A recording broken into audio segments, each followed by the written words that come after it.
अम्बरीषो महाभागः सप्तद्वीपवतीं महीम् अव्ययाञ्च श्रियं लब्ध्वा विभवन् चातुलं भुवि. அவனுக்கு என்ன பருவேன்னா, அவனுக்கு 7 தீவுகளுக்கும் ஒரே ராஜாவாக இருக்கான். அது பெருமை இல்லை, அதெல்லாம் லோஷ்டவ ஸ்மிருதம். யாராவது ரோட்டில் போகும்போது ஒரு மண்ணாங்கட்டி இருந்தால் அதை எடுத்து பையில் கூட பத்திரமா வச்சுப்பாங்க. ஒரு மண்ணாங்கட்டினா எடுத்து வச்சுக்க மாட்டேங்கிறா. அதே ஒரு ஏக்கர்னா ஒரு 1000 ஸ்கொயர் விட்டு 100 ஸ்கொயர்னா அது வேணா ஏற்றிக்கிறேங்கிறா, ஏரியை தள்ளிக்கிறேங்கிறா. இந்த மண்ணாங்கட்டி அது ஒன்றும் ஒரே ஒன்று தானே. அதனால அது லோஷ்டம் மாதிரி தான் நினைக்கிறான். அதுதான் அம்பரீஷனுக்கு பெருமை. அது மாத்திரம் இல்லை, அவனுடைய எல்லா இந்திரியங்களையும் பகவானுக்கே சமர்ப்பணம் பண்ணுறான். கண்ணால் அந்த பகவானுடைய திவ்ய தேசத்தில் போய் பகவானை பார்க்குறான். காதால் பகவானுடைய கதைகளை கேட்குறான். கைகளால் நான் தான் ஒரு ராஜான்னு கம்பீரமாக இல்லாமல் சுவாமி புறப்பாடும் போது தீவட்டி குடிப்பான். இப்படி அவன் ராஜா பக்தனாக இருக்கிறதுனால என்ன ஆச்சுன்னா, யசா ராஜா ததா பிரஜா. ஜனங்களும் பக்தியாக இருக்கான். ராஜா திருடனாக இருந்தால் ஜனங்களும் திருடனாக ஆகிடுவாங்க. இப்போ ஜனங்களே இந்த அம்பரீஷனுடைய பக்தியை பார்த்து பகவானுக்கே சந்தோஷம் தாங்கலை. பிரத்யட்சமாக வந்துட்டா. அம்பரீஷனும் பெருமாளை பார்த்துட்டு இருக்கான். பெருமாளும் அம்பரீஷனை பார்க்குறான். பெருமாள் வந்துட்டு நின்றுட்டே இருக்கார். நான் கிளம்பிடுவான்னு கேட்டுகிட்டே இருக்கார். கேட்டுட்டே இருக்க கிளம்ப மாட்டேங்கிறார். ஏன்னா பெருமாள் வந்தால் ஏதாவது வரம் கொடுத்துட்டு போகிறதும் வழக்கம். வரம் கேட்டால் கொடுக்கலாம். இவன் வரனே கேட்க மாட்டேங்கன்னா பெருமாளையே பார்த்துட்டே இருக்கான். என்னப்பா ஏதாவது வரங்கெல்லாம் ஒன்றும் வேண்டாமா, எனக்கு ஒன்றுமே இல்லை, சொக்கமாக தான் இருக்கேன், எனக்கு ஒன்றும் வேண்டாங்கிறான். இல்லை பெருமாள் சொன்னார், நான் வந்தால் விருந்த போகிற வழக்கம் கிடையாது, ஏதாவது கொடுத்துட்டு போகிறதான் வழக்கம். நீயே ஒன்றும் கேட்க மாட்டேங்கிறேன், எதுக்கு இதை வச்சு கொண்டு கையில் இருந்த சக்கரத்தை அம்பரீஷன் கையில் கொடுத்தான். இந்த குழந்தைய பார்த்தா முழுக்கு இருக்குது கொடுக்குற மாதிரி இந்த சக்கரத்தை வச்சு கொண்டு கொடுத்தான். அந்த சக்கரத்தை கடைசி உடனே அம்பரீஷன் பார்த்தான். நீ சக்கரமே ராஜாவாக இருக்கட்டும், சக்கரத்தை ராஜாவாக்கிட்டு இவன் தாசனாக இருக்கான். அந்த டைமில் என்னாச்சு, இந்த சுதர்சன சக்கரம் ராஜாவாக இருக்கிறதுனால நாட்டில் ஒரு திருட்டு பயம் இல்லை. எங்கேயாவது திருட வந்தால் அவங்க சுதர்சன பகவான் வந்துடுவார். ஒருத்துக்கு ஒரு கெட்ட காரியம் ஒன்றும் நடக்க. அப்படி இந்த சுதர்சன பகவானுடைய அவதாரம் தான் கார்த்தவீர்யார்ஜுனன்னு சொல்லியிருக்கு. கார்த்தவீர்யார்ஜுனுக்கு 1000 கைக்கிறார். அந்த 1000 கைனா 1000 ஆரம் இருக்குது. சகசிராரன்னு இருக்குது சுதர்சன பகவானுடைய பேர். அதனால அதுதான் மந்திரமே சொல்லப்பட்டது. அதனால அந்த கார்த்தவீர்யார்ஜுனனை ஸ்மரிச்சாலே திருட்டு பயம் இல்லைன்னு ஏன் சொல்றானா, அது சுதர்சனுடைய பகவானுடைய அவதாரம் ஆகும். அதனால சுதர்சனத்தினுடைய சக்கரம் தான் அவனுடைய கொடியை வச்சிருக்கான். இப்போலாம் அசோக சக்கரம் வச்சிருக்கிற மாதிரி அவன் காலத்தில் இந்த நாட்டு கொடியே சுதர்சன சக்கரம் தான். பைசாலையும் சுதர்சன சக்கரம் தான் சொல்லிட்டு பண்ணியிருக்கான். அதனால அவனுக்கு எதிரியே இல்லையா. எதிரிகள் இருந்தால் கூட அவன் ஜெயத்தோடு இருக்கான். இஸ்ரேல்னு ஒரு ராஜ்யம் இருக்கு. அந்த ராஜ்யம் சுத்தி வர சத்ரு ராஜ்யத்துக்கு நடுவில் தான் இருக்குது அந்த இஸ்ரேலுங்கிற ராஜ்யம். ஆனால் அது பவர்ஃபுல்லாக இருக்குது. ஏன்னா அவளுடைய கொடியில் சுதர்சன சக்கரம் போட்டிருக்கா. இஸ்ரேல் ராஜ்யத்துடைய கொடியில் இடம்னா சுதர்சன சக்கரம் இருக்கு. அதனால் சுதர்சனம் இருந்தாலே பயப்பட வேண்டிய அவசியம் இல்லை. பகவான் கொடுத்துட்டு போயிட்டால் இவன் ஏகாசி விரதம் யதோக்தமாக பண்ணிட்டு இருக்கான். கார்த்திகை மாதம் சுக்லபட்ச ஏகாசிக்கு விருந்தாவன துவாதசி விருந்தாவன ஏகாசின்னு அதுக்கு விருந்தாவனமே போய் பண்ணலாம்னு எந்தெந்த இடத்துல என்னென்ன வரணும் அதை பண்ணணும். சரஸ்வதி நதிங்கிறது யஜ்யங்கள்லாம் பண்ணுற இடம். அதனால் அங்கே போய் யஜ்யங்கள்லாம் பண்ணி பசு சஷ்டி கோட்டின்னு அங்கே தான தர்மங்கள்லாம் அங்கே பண்ணினான். இங்கே பிருந்தாவனத்தில் பக்தி பண்ணுறான். அப்படி பக்தி பண்ணும்பொழுது ஏகாசி விரதம் முழுக்க இருந்து துவாதசி அன்னைக்கு 12 பிராமணருக்கு சாப்பாடு போட்டு பாயசதானம் பண்ணால் ரொம்ப விசேஷம்னு சுவர்ண பாத்திரத்தில் பாயசதானங்கள்லாம் பண்ணி அம்பரீஷன் சாப்பிடலான்னு வாரணை பண்ணலான்னு கிளம்பும் பொழுது தஸ்ய தரிஜதி சாட்சாத் துர்வாசா பகவான் பூத். ஒரு நல்ல காரியம் பண்ணினோம்னா அதை பகவான் ஏற்றுட்டாரான்னு எப்படி தெரியும்னா, அது காரியம் முடியும்போது ஒரு பூ பகவான் விழுந்ததுன்னா பகவான் ஏற்றுட்டார். அல்லது நல்ல காரியம் முடிஞ்சோடனே வாசல் எட்டி பார்த்தா ஒரு பசுமாடு வந்து நிற்கிறதுனா பகவான் ஏற்றுட்டார். யாரோ பாகவதால் வந்தான்னா அதை பகவான் ஏற்றுட்டார். இல்லை ஒரு கருடன் பறந்ததுன்னா ஆஹா பகவான் ஏற்றுட்டார். இன்னைக்கு கேரளாவில் இந்த அவளுக்கு ரொம்ப அவபிரத ஸ்நானம் ரொம்ப முக்கியம். நிறைய இடத்துல அவள் என்ன பண்ணுவா, சப்தா முடிஞ்சுன்னா அவபிரத ஸ்நானம்னு அழைச்சின்னு போவாள். அவபிரத ஸ்நானத்தில் கீழே சுவாமிக்கு அபிஷேகம்லாம் பூஜையெல்லாம் பண்ணும்போது அவள் கீழே யாரும் பார்க்க மாட்டாள், மேலே மேலே பார்ப்பாள். ஏன்னா கரெக்டாக அவத ஸ்நானத்தில் மேலே ஒரு கருடன் வரும். அவருக்கு இந்த கருடன் வந்தால் தான் திருப்தி. அதனால கருடன் வராட்டாலையும் பகவான் ஏற்று திருப்தியாக தான் இருக்கார். இருந்தாலும் அவளுக்கு ஒரு நம்பிக்கை. அதனால் முக்கால்வாசி எல்லா சப்தாத்தையும் அந்த ஆராதனை அந்த அவபத ஸ்நானம் பண்ணும்பொழுது கருடன் வந்துடும்.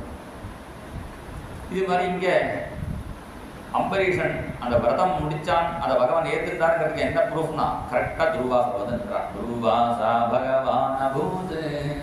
இங்கே துர்வாச மகரிஷி வந்தார்னா சொல்லணும், துர்வாச ரிஷி வந்தான்னு சொல்ல, துர்வாசர் பகவான் வந்தார், பகவான் துர்வாசர் வந்தான்.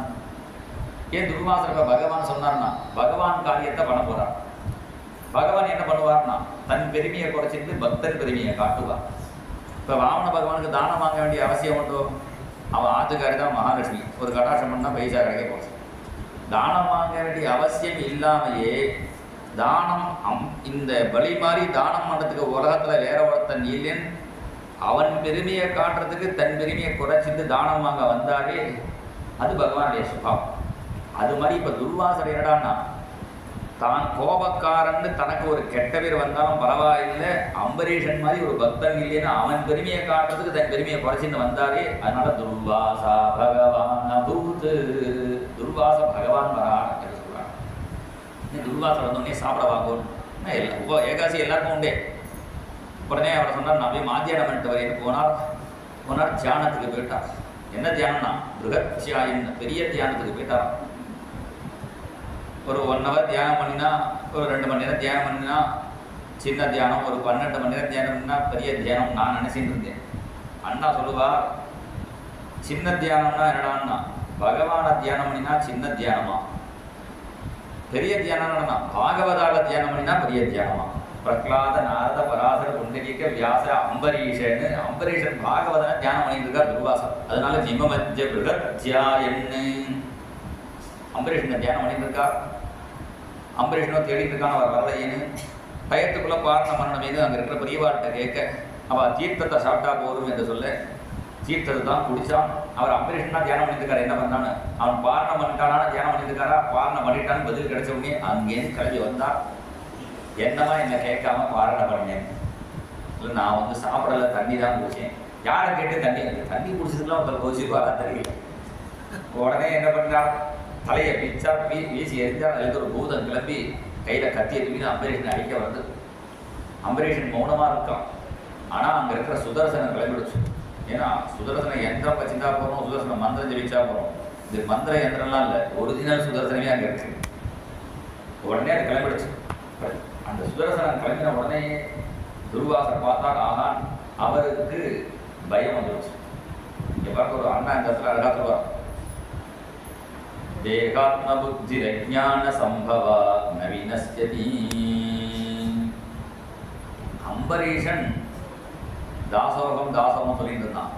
இந்த துர்வாசரோ சோகம் சொல்லிட்டு இருந்தார். சோகம்னா அந்த ஆத்மா தான் நான், அந்த ஆத்மா தான் நான், இந்த சரீரம் நான் இல்லை, சோகம் அந்த ஆத்மா தான் நான்னு இவர் வேதாந்தம் பிராக்டிஸ் பண்ணினார்.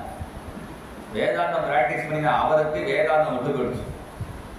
என்னடா அந்த சுதர்ச சக்கரம் வரும்பொழுது இந்த சக்கரம் சரீரத்தை தானே அடிக்கும், ஆத்மாவுக்கு ஒரு கஷ்டம் இல்லை, நிற்க வேண்டாமோ, அவர் கொடுக்கணும்னு ஓடுறார். இந்த பூதம் அடிக்க வரும்பொழுது அம்பரீஷன் சோகம் சொல்ல தாசோகம்னு பாகவதனா இருந்ததுனால பாகவதனுக்கு எப்ப ஞானம் வரணுமோ அந்த சமயத்துல ஞானம் பகவான் கொடுத்துருவா. அதனால என்னாச்சுன்னா அந்த பூதம் வரும்பொழுது அம்பரீஷன் தைரியமா இருக்கிறான், அவன் தைரியமா இருக்கிறான். இந்த துர்வாசர் ஓடுறான். 2 பேருக்கும் எவ்வளவு வித்தியாசம். இவர் சரீரம் வேற ஆத்மா வேறங்கிறதுக்காக மர உரியை கட்டிட்டு இருக்கார். அம்பரீஷனோ பட்டு பீதாமரம் கட்டிட்டு இருக்கான். இவர் ஜடையை போட்டு இருக்கான், ஜடாமகுடம் ஜடையே மகுடம் மாதிரி வச்சுருக்கா. அவனும் ரத்ன மகுடம் வச்சுட்டு இருக்கான். துர்வாசரோ காய் கிழங்க மாத்திரம் சாப்பிட்டு இருக்கா, இலையை சாப்பிட்டு இருக்கா. அவனும் பஞ்சபட்ச பகவானும் சுவாமிக்கு நேர்த்தி வந்துட்டு லட்டு நோதக சூபா பூப சாக வியஞ்சன அண்ணா பாடுறதா கொஞ்சம் சின்னதாக இருக்கு. சம்பிரதாய மட்டில் ஏகமனம் சால்யன்னம் மது கிருத சூபான்வித சாக பாகவர சுசமிருத்தம் சாரு பஞ்சபட்ச பரமான்னம் ததி. அதெல்லாம் நேர்த்தி பண்ணணுமோ இல்லையோ, இந்த பாட்டை பண்ணினாலும் அவ்வளோ இருக்குது இல்லை சாமா. அவ்வளோ பஞ்சபட்ச பரமான்னம் பண்ணி பிரசாதமாக சாப்பிட்டு இருக்கான். இப்படி 2 பேருக்கும் இவ்வளோ வித்தியாசம் இருக்கு.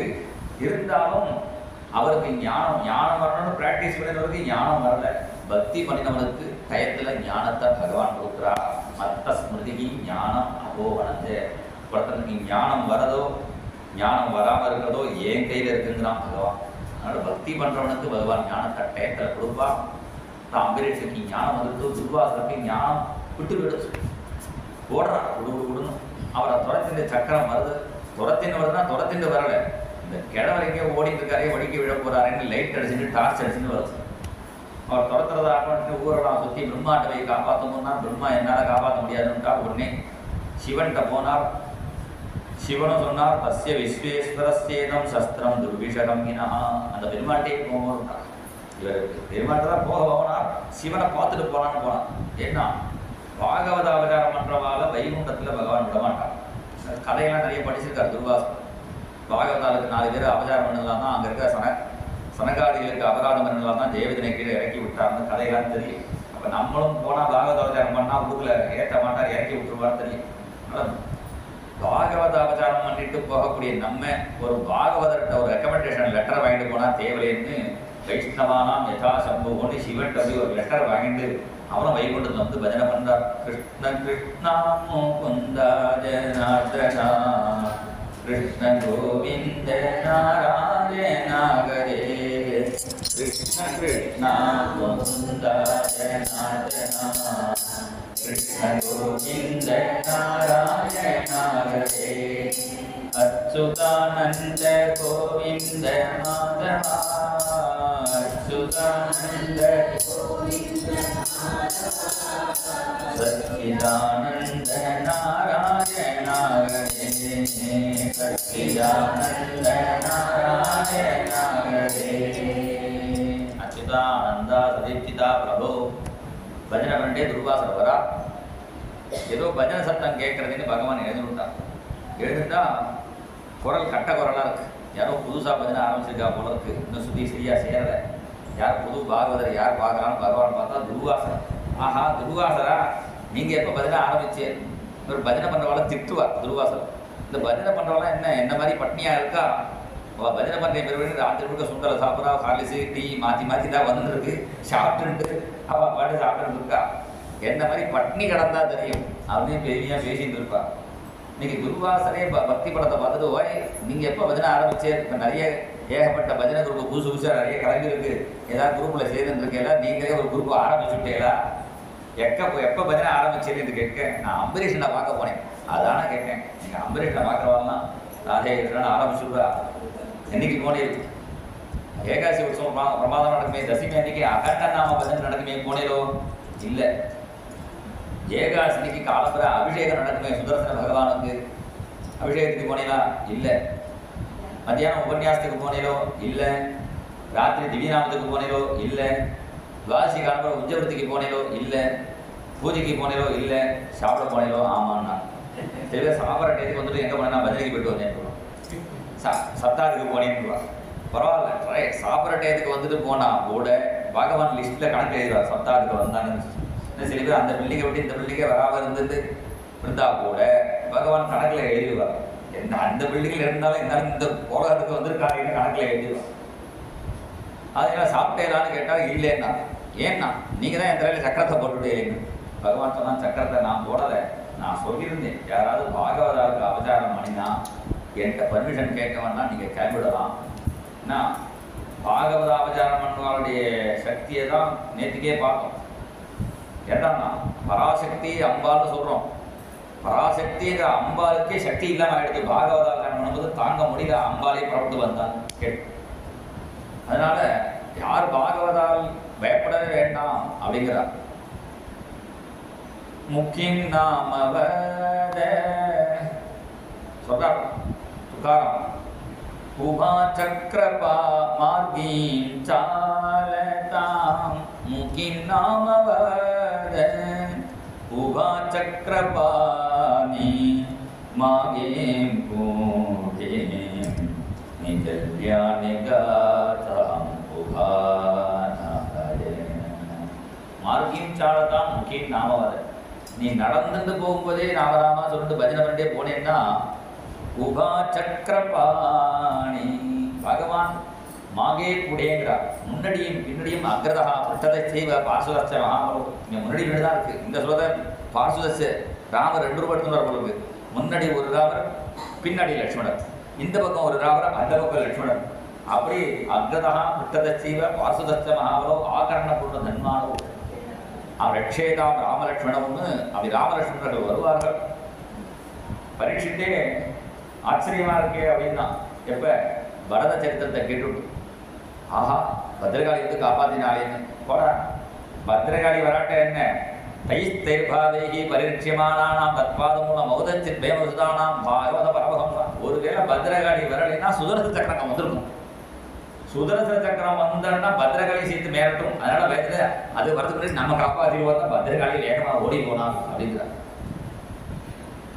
சரித்திரத்தில் சைதன்ய சரித்திரத்தில் அவருடைய காலத்தில் மேச்சர்களுடைய ராஜ்யம். ஒரு பிருந்தாவன யாத்திரை போறா. அப்ப அவர் கூட போகும்போது ஒரு நியமம், எல்லாம் பகவான் நாம முன்னாடி போகணும். ஒரு நதியை கடந்து அக்கறைக்கு போகணும். காட்டு வழியாக தான் போகணும். நாட்டு வழியாக போக முடியாது மேச்சராகிறதுனால கூட பக்தர்கள்லாம் வரா.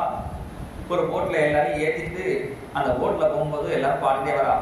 ஹரே ராம ஹரே ராமா ராம ராம ஹரே ஹரே ஹரே கிருஷ்ண ஹரே கிருஷ்ண கிருஷ்ண கிருஷ்ண ஹரே ஹரே ஹரே ராம ஹரே ராம ராம ராம ஹரே ஹரே ஹரே கிருஷ்ண ஹரே கிருஷ்ண கிருஷ்ண கிருஷ்ண ஹரே ஹரே. எல்லாம் போட்டில் போயிட்டு இருக்கார்கள். உடனே அந்த போட்டுக்காரன் தான் கத்தி படாயிங்கன்னா நான் ராத்திரி நேரத்தில் கொண்டு விடுறேன். இங்கே வந்து உங்களை யாருக்கும் சட்டம் பண்ணாமல் நான் வந்து சிவில் லைசன்ஸ்லாம் இல்லாமல் வண்டி ஓடுற மாதிரி நான் ஜாக்கிரதையாக உங்களை கொண்டு விட்டுருக்கேன். நீங்கள் மட்டும் கத்தி பாடினா இங்கே ப்ராப்ளம் ஆகிடும், மெதுவாக பாடுவோம்னா. சைத்தன்ய தியானத்தில் அப்படியே இந்த நாமத்தை கேட்டே இருந்தவர் அவன் மனசுக்குள்ள சொல்லாங்க. சொன்னேன் என்ன பஜனை பண்ணலையான்னு. இல்லை ஓடக்காரன் சொல்கிறான் இங்கே ப்ராப்ளம் ஒன்றும் கத்தி போட்டால் ராஜா யாராவது ராஜதூதர்கள்லாம் மிரட்டுவாரா. கவலைப்படாதீங்கோ. அங்கே பார்வதி காமிச்சா முன்னாடி சுதர்சன சக்கரம் போயிட்டு இருக்கு. பாகவதார் எங்கே போனாலும் முன்னாடி சுதர்சன சக்கரம் போயிட்டு இருக்கும். எந்த ஆபத்து இருந்தாலும் அது பார்த்துக்கும். தைரியமாக பாடுவோம்னா உடனே இவர் சொன்னால் என்ன கவலை, உடனே எல்லாருடைய ஹரிராம ஆரம்பிச்சுட்டார். உபா சக்கரபாணி மாகே கூடேன்னு முன்னாடி சக்கரபாணி வருவார்னா சக்கரபாணி வராட்ட கூட சக்கரம் வந்துடும். அதுக்கு என்ன ப்ரூஃப்னா இந்த துர்வாசர் கதை தான் ப்ரூஃப். துர்வாசர் சொன்னா நீங்க தான் சக்கரத்தை போட்டுட்டேன்னா நான் போடலை. பாகவதாவுக்கு அவசாரம் பண்ணா வித்தவுட் பர்மிஷன் நீ போகலான்னு சொல்லியிருக்கேன் சுதர்சன பகவான்கிட்ட. யாரோ பாகவத அவசாரம் பண்ணினா நினைச்சிட்டேன். நீங்க வந்து நிற்கிறேன். நீங்க என்ன நினைச்சிட்டு இருக்கேன்? அம்பரீஷன் பக்தன், நான் பகவான் நினைச்சிட்டு இருக்கேன். அதுதான் தப்பு. அகம் பக்த பராதீனா யஸ்வதந்தைவ த்விஜா சாது விக்ரஸ்த ஹிருதயகா பக்தைஹி பக்தஜன பிரியகா. என்னுடைய பக்தன் அம்பரீஷன் சுவாமி, அவனுடைய தாசன். அனவரிஷே நனு பக்த தாசா. சரி நீங்க தாசனா எடுத்துட்டு போங்க.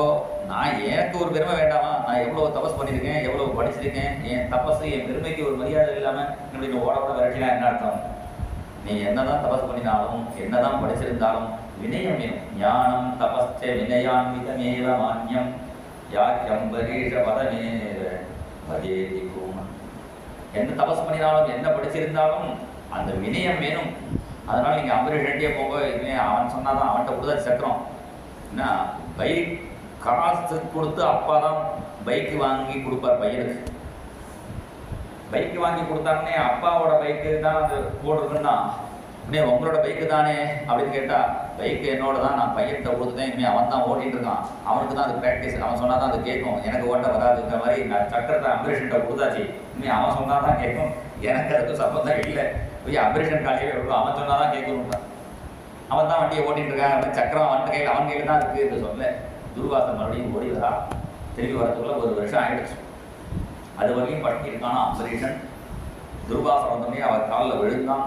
அந்த சுதர்சன பகவான ஸ்தோத்திரம் பண்ணான். சுதர்சரணமஸ்துப்யம் சகஸ்திராராத்யா சர்வாஸ்திரகாத்மன் விப்ராய ஸ்வஸ்தி பூயா இடஸ்பதே என்று ஸ்தோத்திரம் பண்ணி சுதர்சன பகவான சாலக்கிரமமாக மாற சொன்னார். ஒரு சாலக்கிரமமாக உட்கார்ந்து விட்டார். துர்வாசருக்கு சாப்பாடு போட்டு என்னுடைய அபராதங்களை மன்னிக்கணும் என்று சொல்ல துர்வாசர் ஆச்சரியப்பட்டார். அஹோ அனந்ததாசன், இப்போதான் பாகவதாருடைய பெருமையை நான் புரிஞ்சுட்டேன். பாகவதால ஒரு தடவை பார்த்துட்டானா என்ன கிடைக்கும்னா 3 தெய்வங்களையும் பார்க்கலாம், மும்மூர்த்திகளையும். ஒரு மூர்த்தியை பார்க்க, ஒரு பிரம்மாவை பார்க்கறதுக்கு ராவணன் இரண்யகசிபு என்ன தபஸ் பண்ணினான், ஒரு சிவனை பார்க்கறதுக்கு இரண்யகசிபு ராவணன் என்ன தபஸ் பண்ணினான் என்னெல்லாம் சொல்லியிருக்கு. நான் ஒரு தபசம் ஒன்றுமே பண்ணலை. ஒரு ஓடுற ஓட்டத்தில் பிரம்மா விஷ்ணு சிவன் எல்லாரையும் பார்த்து பேசி எல்லா உலகத்தையும் சுற்றிட்டு வந்துட்டேன். இதுலேருந்து என்ன தெரியும்னா, ஒரு பாகவதரை பார்த்தாலே எல்லாத்தையும் சுற்றிட்டு வந்த பலன் கிடைக்கும் இது தெரிஞ்சுட்டேன். இன்னொரு விஷயம் தெரிஞ்சுட்டேன், பாகவதாவுக்கு அவதாரம் பண்ணினா யாரும் காப்பாற்ற மாட்டான் தெரிஞ்சுட்டேன். இடத்துல யார் காப்பாற்றுவானா, எந்த பாகவதாவுக்கு அவதாரம் பண்ணாமோ அந்த பாகவதால் தான் காப்பாற்றுவான். அவர் போனால் பொழுது நீ க்ஷேமமாக இருப்பேன்னு சொன்னால் நீ பழைச்ச. அதனால் உன்னுடைய பெருமையை பாகவதாவுடைய லட்சணம் புரிஞ்சுட்டேன். நமக்கு யார் துரோகம் பண்ணினாலும் அவன் வந்தால் கூட அவனுக்கும் நல்லது வரட்டும்னு நினைக்கிறவா தான் பாகவதா. யாராவது துரோகம் பண்ணினா நேராக போய் சுத்தர கண்டு அவனுக்கு அனுப்பிச்சு வை, போயிட்டு வாங்க கவனிச்சு வாங்க சொன்னான்னா அவர் சாதாரண பாகவதம். மகாபாகவதால் யாருடானா தன்னை துரோகம் பண்ணினு வந்தால் கூட அவனுக்கும் நல்ல புத்தி வரணும்னு கேட்கறவா தான் உத்தம மகாபாகவதா. இந்த பாகவத லட்சணத்தையும் இந்த சரித்திரத்தில் காட்டுறார். 2 அத்தியாயத்தில் சொன்னால் கூட இதில் பல விஷயங்களை தெரிவிக்கிறார். அதன் பிறகு ராமாவதாரத்தை 2 அத்தியாயத்தில் சொல்லி, பரசுராமாவதாரத்தை 2 அத்தியாயத்தில் சொல்லி, கிருஷ்ணாவதார கதையை சுருக்கமாக சொல்ல உடனே பரீட்சித்து கேட்குறான், கிருஷ்ணாவதாரத்தை விஸ்தாரமாக சொல்லுவோம்.